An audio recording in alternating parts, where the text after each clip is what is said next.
नबी से फरमायो इन महीने में कद्र जी रात जेका 1000 महीनन जी रातन को सवाब में वधीक थव।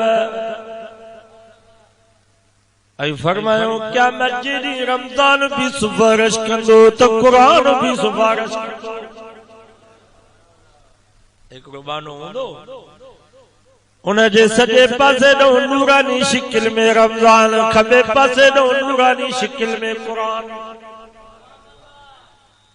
विच में इहो उनजो हिकिड़ो हथ रमजान जे कुल्हे ते हूंदुसि, ॿियो हथ कुरान जे कुल्हे ते हूंदुसि।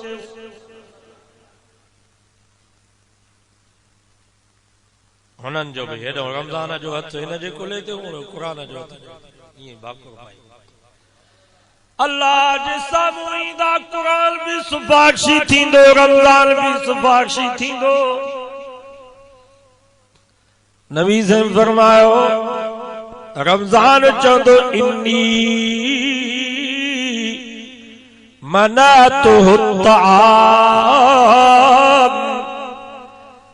या अल्लाह सख्त गर्मी 16-17 कलाकनि जो ॾींहुं हुयो, पर मां हिनखे खाधे खां भी रोकियो, पीअण खां भी रोकियो।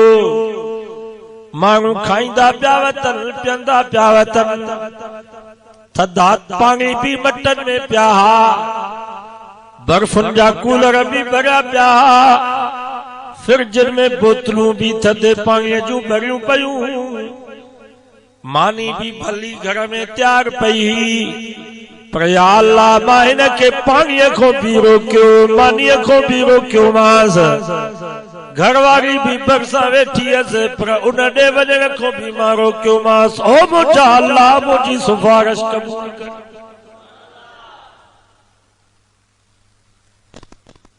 नबी से फरमायो अल्लाह ताला रोज़े जी रमजान जी सिफारिश क़बूल कंदो। वरी कुरान मजीद चवंदो इन्नी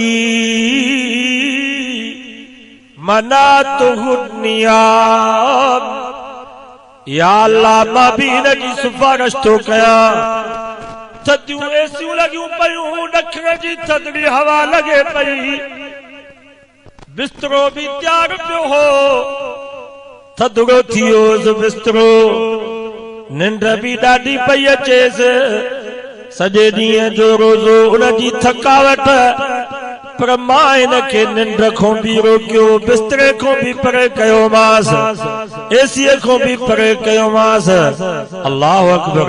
अचे मस्जिद में तॾे ते बीहारियो मांस, मथों गर्मी हेठों भी गर्मी आहे, मथों भी गर्मी हेठों भी गर्मी, गरम हवा पई लगे, हेठों भी फर्श गरम हुयो।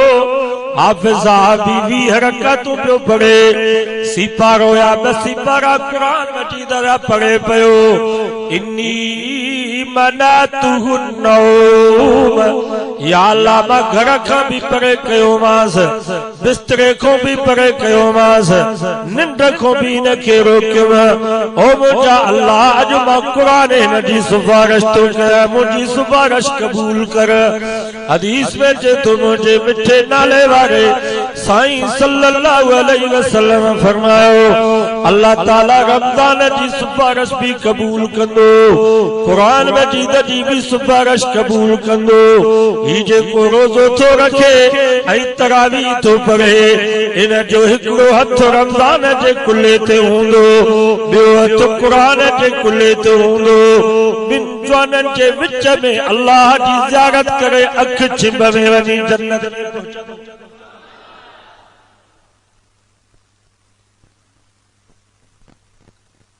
नबी से फरमायो अल्लाह ताला हिन महीने में तव्हांजे मथां ॾींहं जो रोज़ा फर्ज़ कया आहिनि, रात जो तरावी, ॾींहं जो रोज़ा, रात जो तरावी।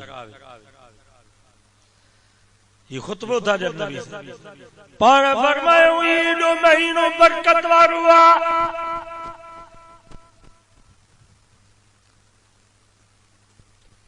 नबी से फरमायो इन महीने में जेकर को नफिल पढ़दो तो फर्ज जो सवाब, फर्ज पढ़दो तो 70 फर्ज जो सवाब।